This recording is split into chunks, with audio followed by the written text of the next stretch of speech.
infamous TikTok air fryer salad. Hi Rachel, it's Alexa, also known as your air fryer salad queen on TikTok. The first thing we're gonna make together today is the infamous TikTok air fryer salad. We're gonna drizzle some olive oil on top of our shaved Brussels sprouts to give it a little extra crisp in the air fryer. Now we're gonna pop the shaved Brussels sprouts in the air fryer at 400. Okay, it's been about 5 minutes.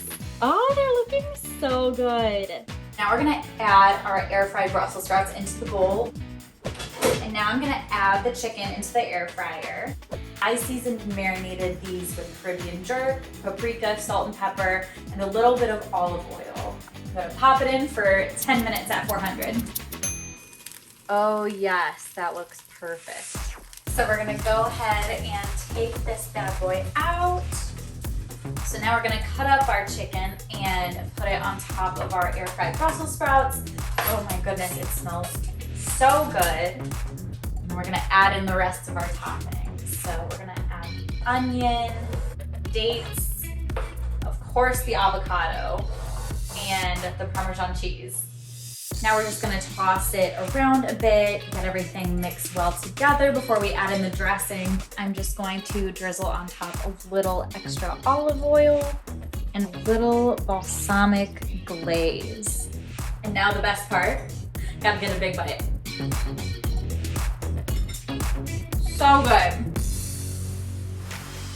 The next air fried recipe is a little different, but very good. Stuffed air fried avocado using egg and turkey bacon. So to start, we're going to cut our avocado right down the middle and see where the hole is from the pit. We're going to expand that hole just a little bit and scoop it out. So you're gonna have a little hole in your avocado because we're gonna put the egg in there and air fry it. Crack your egg in a measuring cup. We're gonna pour that in the avocado. So now I'm going to air fry my turkey bacon for about 3 to 4 minutes at 400. Then I'm gonna put it on top of the egg stuffed avocado.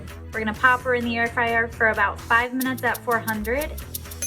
Once the stuffed avocado is done cooking in the air fryer, I would let it sit for just a couple of minutes, add your sriracha and enjoy. Looks so good.